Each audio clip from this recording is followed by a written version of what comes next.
लगता है किशन दा का दिमाग सटक गया है। किशन दा, ए किशन दा।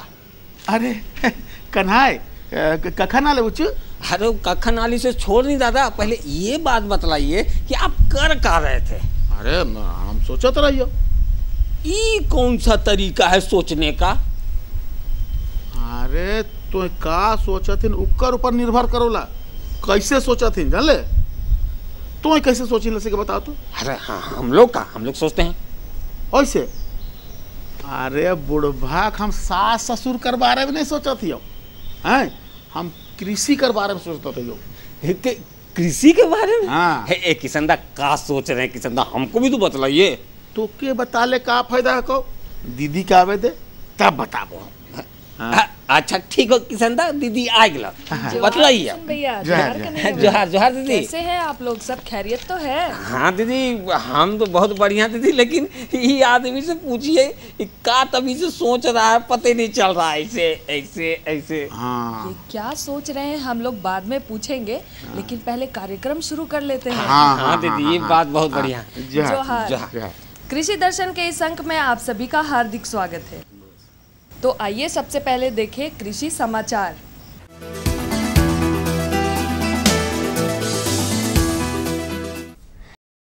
नमस्कार, कृषि समाचार में आपका स्वागत है। मैं हूं अनुश्री। आइए देखते हैं आज कृषि समाचार में क्या है खास। बागवानी मिशन द्वारा राज्य में चलाई जा रही है संरक्षित खेती योजना।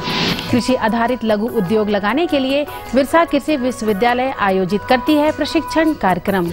लाह छुड़ाने के लिए उत्तम यंत्र है दाउली। किसान भाइयों, आजकल संरक्षित खेती द्वारा कई प्रकार की फसलें समय से पहले या विपरीत मौसम में उपजाकर ज्यादा से ज्यादा लाभ लिया जा रहा है।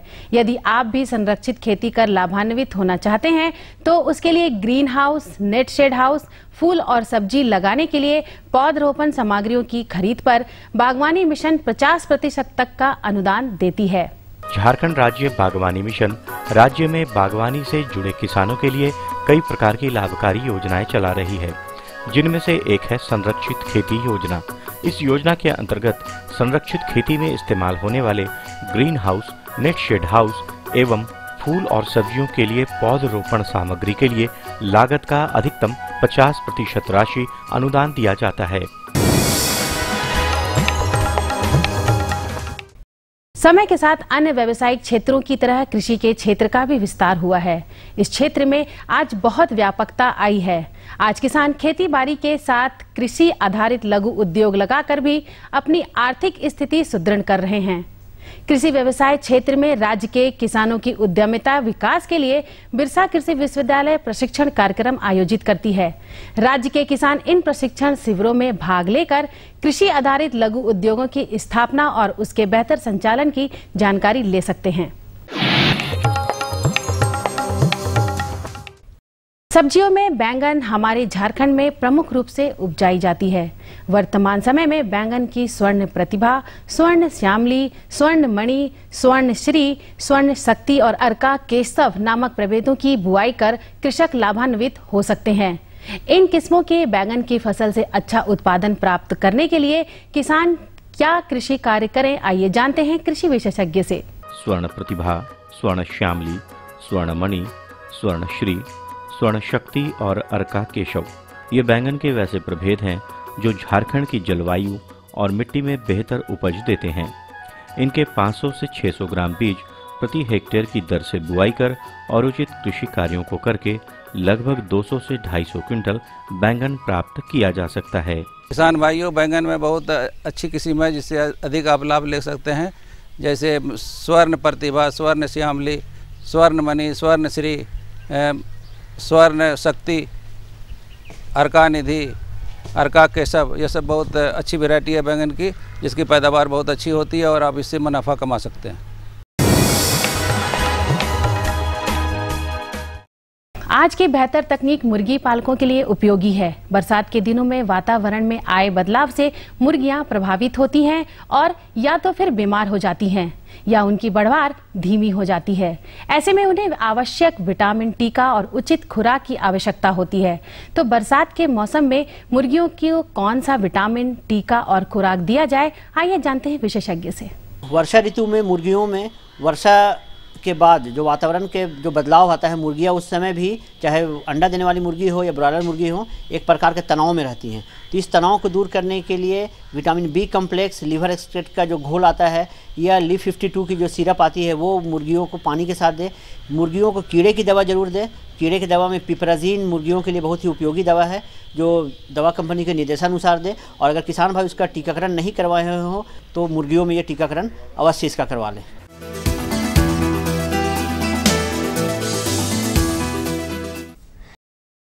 कृषि समाचार में अब बारी है सफल किसान से मिलने की। तो आइए मिलते हैं एक सफल किसान से और जानते हैं सफलता की मंजिल इन्होंने कैसे पाई। इस किसान ने कृषि से संबंधित बहुत ज्ञान अर्जित की। जहां कहीं मौका मिला, चाहे प्रशिक्षण शिविर हो या किसी कृषि वैज्ञानिक का सानिध्य, ये जितना सीख सकते हैं सीखते हैं। इसी ज्ञान की बदौलत ये बेहतर खेती बाड़ी करते हैं और अपने क्षेत्र के किसानों में श्रेष्ठ हैं। हमें खेती से बहुत आमदनी होती है। हम मकई के साथ में अदरक, आलू, गोभी, मटर, बैगन सभी की खेती करते हैं और इससे मेरा परिवार अच्छा तरह से कुशल मंगल चलता है और परिवार का अच्छा तरह से भरण पोषण होता है। इससे हम बहुत खुश हैं। इससे हम बच्चों को अच्छे स्कूल में पढ़वा रहे हैं और मेरा परिवार बहुत सुखी है। हमें बहुत आमदनी होती है।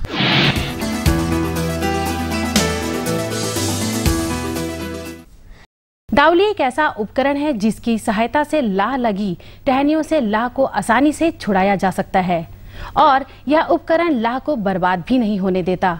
इसके इस्तेमाल से लाह उत्पादक अपना समय और मेहनत दोनों बचा सकते हैं।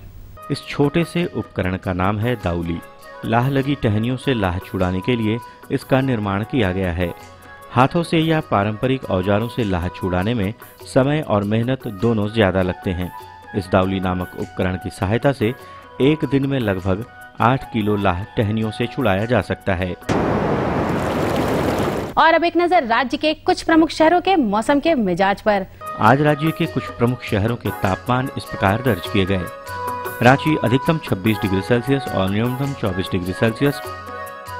देवघर अधिकतम 28 डिग्री सेल्सियस और न्यूनतम 24 डिग्री सेल्सियस। गोड्डा अधिकतम 30 डिग्री सेल्सियस और न्यूनतम 27 डिग्री सेल्सियस।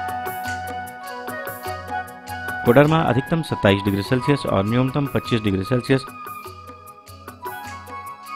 चाईबासा अधिकतम 29 डिग्री सेल्सियस और न्यूनतम 26 डिग्री सेल्सियस। और हजारीबाग का तापमान अधिकतम 27 डिग्री सेल्सियस और न्यूनतम 25 डिग्री सेल्सियस रहा।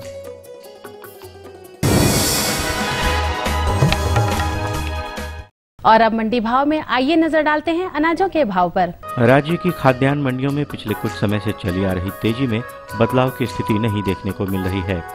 मूल्यविदों के अनुसार तिलहनी और दलहनी अनाजों के भावों में फिलहाल नरमी की संभावना नहीं है। उधर सब्जी मंडियों में हरी सब्जियों के भावों में स्थिरता बनी हुई है।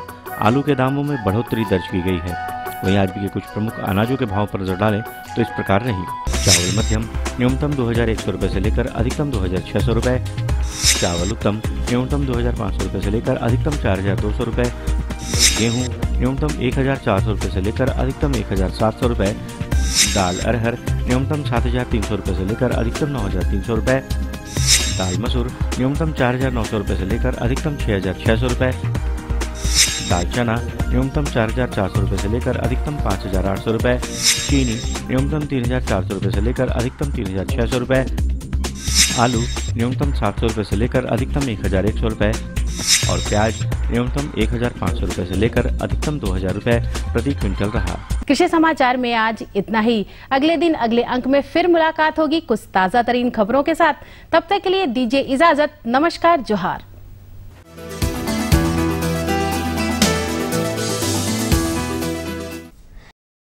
कृषि समाचार के अंतर्गत आपने देखा मंडी भाव, जाना मौसम का हाल और कृषि तकनीक की नई नई जानकारियां भी ली। और हाँ, रौरेमन कहीं जाब मत, हम चट गेली और पट आली।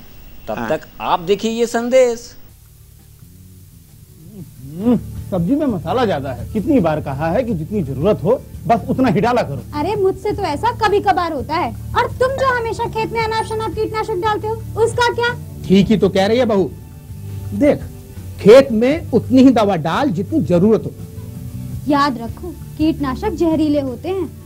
डिब्बे पे लिखी सूचना के हिसाब से ही दवा डालनी चाहिए। पहले फेरोमोन ट्रैप, फ्लाइट ट्रैप, मित्र कीट, जैविक कीटनाशक आदि का इस्तेमाल करें। जरूरत पड़ने पर ही रासायनिक कीटनाशक का इस्तेमाल करें। छिड़काव सुबह या शाम दस्ताने, मास्क और पूरी आस्तीन वाले कपड़े पहनकर करें। हवा की दिशा में छिड़काव करते हुए पीछे जाएं। दवा के डिब्बे, छिड़काव यंत्र सुरक्षित जगह पर रखें। अब कुछ समझे क्या? हाँ, समझ गया मेरी रानी। अब ना करो नादानी। इसने पिला दिया ना तुझे पानी।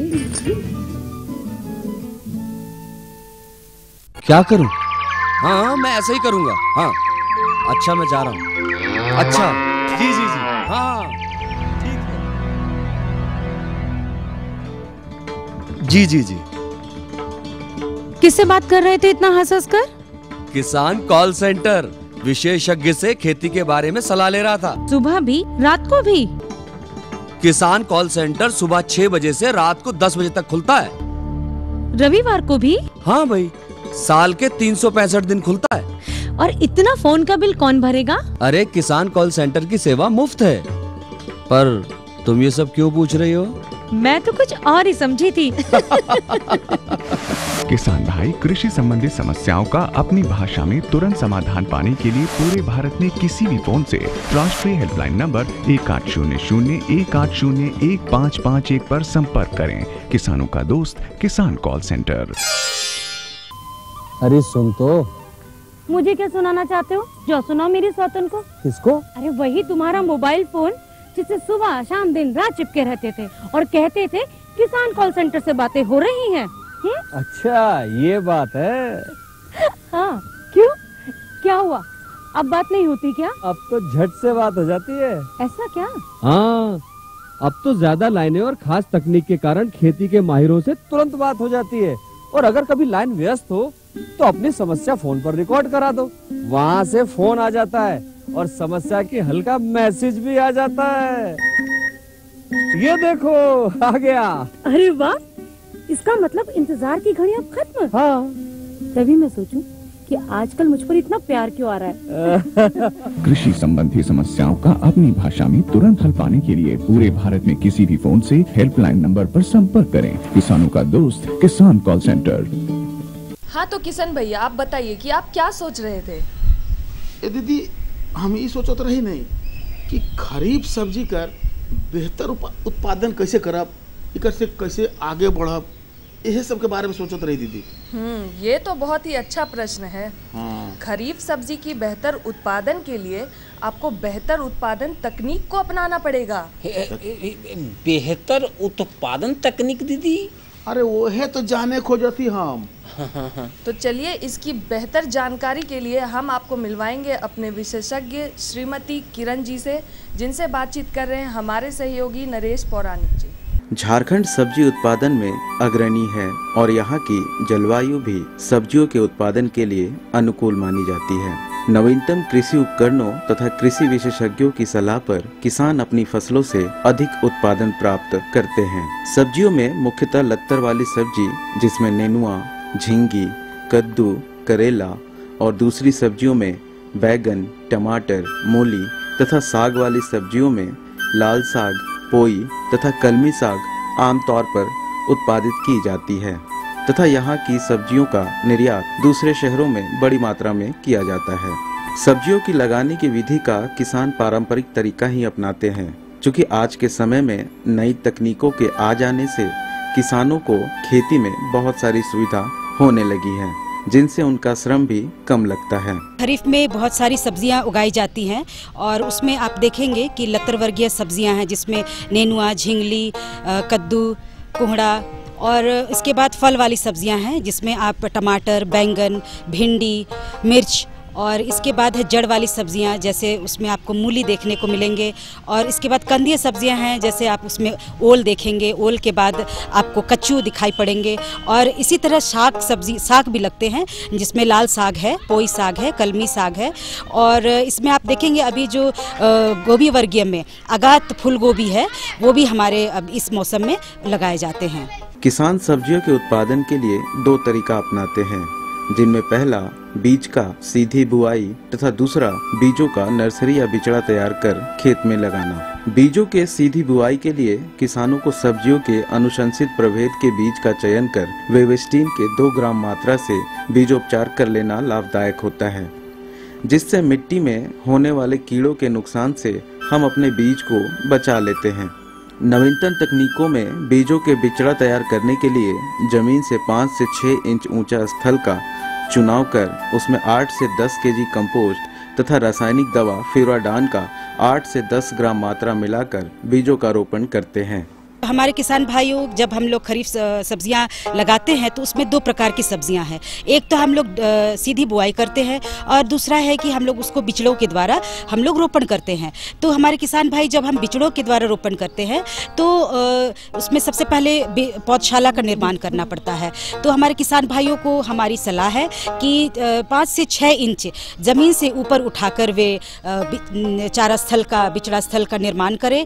और जैसे हम 1 मीटर बाय 3 मीटर का एक स्टैंडर्ड पौधशाला बनाते हैं, तो उसमें हमारे किसान भाई 8 से 10 किलोग्राम कंपोस्ट और 8 से 10 ग्राम फ्यूराडान या फिर कोई भी दानेदार दवा आप डालकर उसको आप पौधशाला का निर्माण कर सकते हैं। और हमारे किसान भाई, जब आप बिजाई करें तो बीज को लगाने से पहले आप बीज का उपचार कर ले। बीज उपचारित करने के लिए बेविस्टीन 2 ग्राम प्रति किलो बीज की दर से आप उसको उपचारित कर कतारों में लगाएं और हल्का लगाएं, घना न लगाएं, ताकि आपके जो पौधे तैयार हों वो पुष्ट पौधे तैयार हों।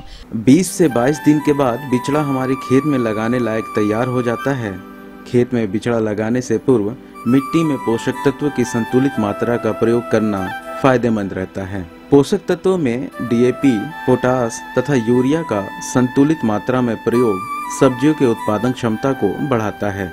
कभी कभी पौधों में कीटों तथा बहुत सारे रोग लग जाते हैं, जिनसे बचाव के लिए कृषि विशेषज्ञ जैविक कीटनाशकों का प्रयोग करने की सलाह देते हैं, जिनमें नीम युक्त कीटनाशक प्रमुख हैं, जैसे निमसीडीन, इंडोनीम, जिसका 3 ml प्रति लीटर पानी में घोल बनाकर सब्जियों पर छिड़काव करने से हम अपने पौधों को कीटों तथा रोगों से बचा लेते हैं। डीएपी है उसकी आधी मात्रा शुरुआती स्टेज में दे और पोटाश की पूरी मात्रा। और जब आप यूरिया को बाद में 2 से 3 उसको स्प्लिट डोज में देते हैं, तो उसी के समय आप डीएपी की जो आधी मात्रा है उसको जब शुरू में देते हैं, उसके 20 से 25 दिन के बाद जब आप निराई गुड़ाई करते हैं तो आप बैंड प्लेसमेंट करें। बैंड प्लेसमेंट का अर्थ है कि 2 कतारों के बीच में डाल करके आप मिट्टी को चढ़ाएं, उसके बाद सिंचाई कर दें। आपने देखा होगा कि समेकित रोग एवं कीट प्रबंधन किया जाना उपयोगी सिद्ध हुआ है। तो इसके लिए हम शुरुआती स्टेज से ही हम उसका नियंत्रण शुरू करते हैं, प्रबंधन शुरू करते हैं। जब हम बीज लगाते हैं तो बीज का बिचड़ा उपचार करते हैं, बीज उपचार करते हैं। और जब चारे लगाते हैं, मतलब बिचड़ा लगाते हैं, तो बिचड़ा का उपचार करके लगाते हैं। उसमें बेविस्टीन 2 ग्राम प्रति लीटर जल की दर पर हम उसे घोल बना करके उसमें 15 से 20 मिनट अपने चारों को, बिचड़ों को उसमें छोड़ करके फिर हम रोपण करते हैं। तो उसके बाद क्या है कि प्रत्येक हम 15 से 20 दिनों पर ऐसे अपना एक स्ट्रैटेजी तैयार करें कि हम ज़्यादा अधिक रासायनिक कीटनाशकों का हम प्रयोग ना करके हम नीम युक्त कीटनाशकों का ही अधिक से अधिक प्रयोग करें। इसके अलावा गुणवत्ता और आकार के आधार पर stage by stage grading system द्वारा सब्जियों को अलग अलग कर निर्यात के लिए तैयार किया जाता है, जिससे सब्जियों का उचित मूल्य किसानों को मिल जाता है। इन्हीं सब तकनीकों को अपनाकर खरीफ के मौसम में अधिक मात्रा में सब्जी उत्पादन किया जा सकता है और अपने जीवन को बेहतर बनाया जा सकता है। फल तुड़ाई की अवस्था होती है तो उस समय आप टमाटर की अवस्था में, टमाटर सब्जी फसल में आप देखेंगे कि वह एक बहुत सारा स्टेज होता है। उसमें हरा स्टेज होता है, पिंक स्टेज होता है, टर्निंग स्टेज होता है और लाल में जो टाइट स्टेज होता है और एक होता है कि वो बहुत पक गया है। तो ये हर जो स्टेज है वह ज़रूरत के अनुसार वो उसकी तुड़ाई की जानी चाहिए और जितने आप दूर भेज रहे हैं उतना ही पहले आपको तुड़ाई करके रखनी है। और इसका वर्गीकरण आप कर सकते हैं उसके आकार, उसकी गुणवत्ता को देख करके। एक आकार और सही गुणवत्ता को आप ग्रेड ए में रखेंगे, सुपर ग्रेड में रखेंगे। ग्रेड ए में उससे कम जो आकार हैं और अच्छे गुण हैं उनको रखेंगे और बी ग्रेड में फिर जो उससे नीचे ग्रेड के हैं उसको आप रख के और सी ग्रेड में जो कि तुरंत आप बेचने वाले हैं उसको ग्रेडिंग कर आप सही मूल्य अपने बाजार से प्राप्त कर सकते हैं। अपनी कहानी छोड़ जा, कुछ तो निशानी छोड़ जा, कौन तू फिर आए ना।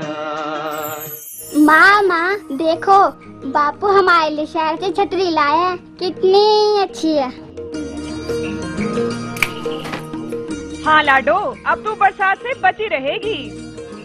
और ये ले हमारे घर की छतरी, हमारे खेतों की छतरी और हमारे भविष्य की सुरक्षा की छतरी। ये क्या कह रहे हैं आप? अरे भगवान, ये फसल बीमा है। सूखा, बाढ़, आंधी, तूफान या कीड़ों व रोगों से फसल अगर बर्बाद हो जाए तो उस कम फसल की भरपाई सरकार की बीमा योजना द्वारा की जाएगी।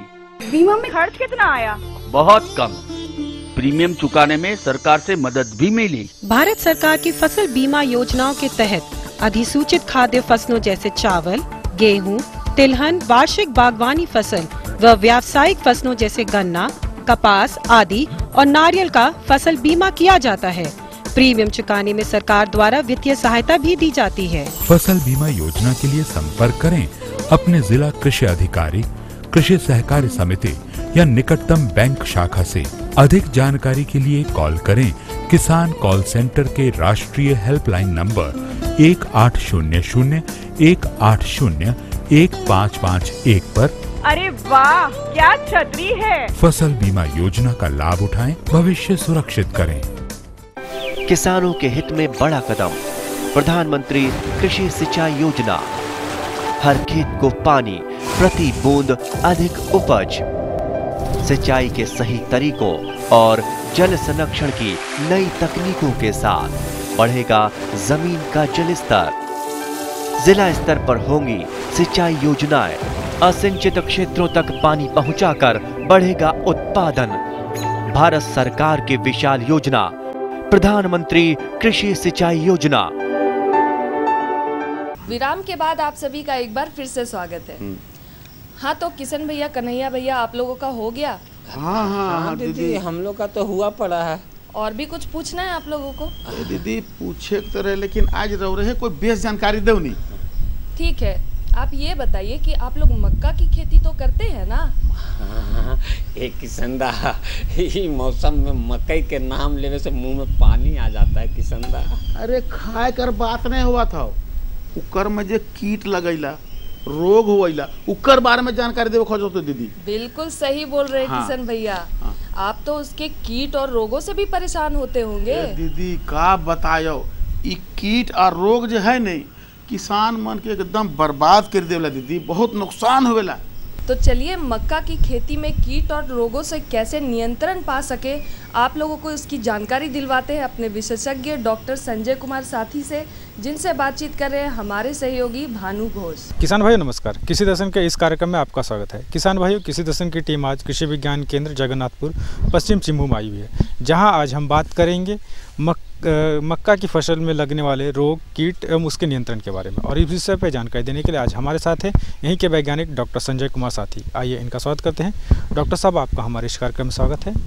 नमस्कार डॉक्टर साहब, जैसा कि आज का विषय हमने लिया है मक्का की फसल में रोग, कीट एवं उसके नियंत्रण के बारे में, तो सबसे पहले आप हमारे किसान भाइयों को बताएं कि मक्का की फसल में कौन कौन से प्रमुख कीट लगते हैं और इसके शुरुआती लक्षण क्या है। मक्का में बहुत सारे कीट तो नहीं लगते हैं, लेकिन मुख्य रूप से आपका इस एरिया में दीमक का भी प्रकोप होता है, तनाछेदक कीट का भी प्रकोप होता है, फिर लाही का भी प्रकोप होता है।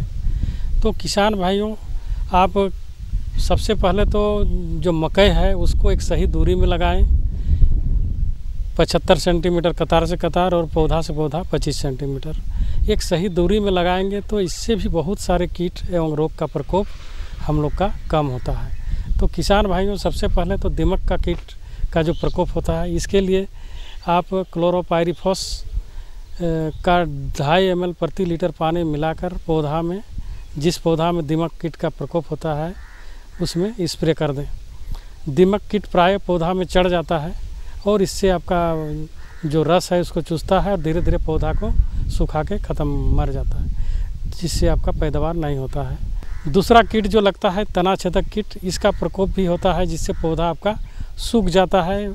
ऐसा लगता है कि मतलब पीला टाइप का हो जाता है और सूख जाता है, जिससे आपका उसमें कुछ माना उसके बाद मर ही जाता है। तो किसान भाई, इसका शुरुआती दौर से ही आप इसका देखभाल करें और पौधा जब घुटने के आकार का हो जाए तब कार्बोफ्यूरन दवा का 3 से 4 ग्राम मात्रा पत्ती के ऊपरी चक्र के गाभा में 3 से 4 ग्राम प्रति पौधा डालें और ऐसा आप 7 से 10 दिन के अंतर पर 2 से 3 बार डालें, तो इससे आपका तना छेदक कीट का प्रकोप नहीं होगा और आपका पौधा पूर्ण रूप से सुरक्षित हो जाएगा। अब बात आती है रोग के बारे में, तो आप हमारे किसान भाइयों को बताएं कि मक्का की फसल में कौन कौन से प्रमुख रोग होते हैं और इसकी शुरुआती लक्षण कैसे होते हैं, कैसे इनका नियंत्रण किया जाए। किसान भाइयों, मकई में मुख्य रूप से 2 रोग लगते हैं। पहला तो है हेलीमैंथोस्पोरियम ब्लाइट। इसका लक्षण आप लोग जान लीजिए। इसका लक्षण होता है पत्ता में लंबा आकार के नाव के आकार के आपका भूरा कत्थई रंग का धब्बा बनता है और जब ऐसा धब्बा आपको दिखाई पड़े पत्ता में तो आप तुरंत एंडोफिल M45 दवा का 2 से 2.5 ग्राम मात्रा प्रति लीटर पानी में मिलाकर 7 से 10 दिन के अंतर पर आवश्यकता अनुसार 2 से 3 बार छिड़काव करें, तो ये जो रोग है आपका पूर्ण रूप से नियंत्रित हो जाएगा। दूसरा जो रोग है आपका शीत ब्लाइट। शीत ब्लाइट आपका पौधा का जो आधार होता है, पौधा का जो बेस होता है उसमें तथा आपका जो भुट्टा है उसका ऊपरी कोभर में आपका हल्का नीला रंग का राख के जैसा धब्बा दिखाई पड़ता है आपका। जब ऐसा धब्बा दिखाई पड़े तो आप हेक्साकोनाजोल करके एक दवा आता है, जिसका 1 ml प्रति लीटर पानी में मिलाकर इसका 7 दिन के अंतर पर 2 से 3 बार छिड़काव करें, तो ये रोग से आप पूर्ण रूप से नियंत्रित हो जाएगा। डॉक्टर साहब, आप हमारे किसान भाइयों को बताएं कि खरीफ मक्का की अभी सीजन आ गई है या मौसम आ गई है, लगाने वाले हैं, तो किसान भाई क्या शुरुआती सावधानियां बरतें ताकि रोग एवं कीट से उनका बचाव हो सके। पहला तो किसान भाई बीज का उपचार कर लें, जैसे बेबिस्टिन 2 ग्राम प्रति किलो बीज में उपचारित करके लगाएं, तो इससे भी रोग का प्रकोप कम होता है। ये बेबिस्टिन के अलावा हेक्साकोनाजोल है, इसका भी आप 1 ml प्रति किलोग्राम बीज में उपचारित करके लगाएंगे, तो इससे भी जो आपका रोग है शीत ब्लाइट ही नहीं होगा। दूसरा, किसान भाइयों, कोई भी मकई का पौधा जो है सही दूरी में लगाएं।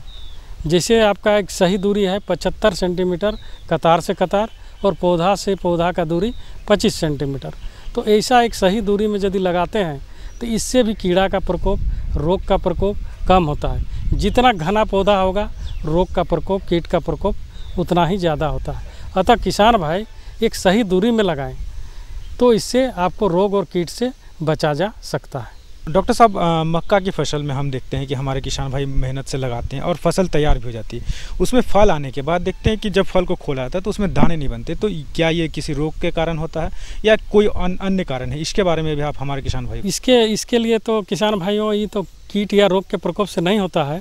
किसान भाइयों, आप लोग संतुलित मात्रा में खाद रासायनिक हो या जैविक, उस संतुलित मात्रा में आप प्रयोग करें, जिससे आपका ये जो पोषक तत्व की कमी के कारण ये जो आपका दाना नहीं बनता है, वो आपका यदि सही संतुलित मात्रा में खाद का प्रयोग करेंगे तो आपका दाना बनेगा।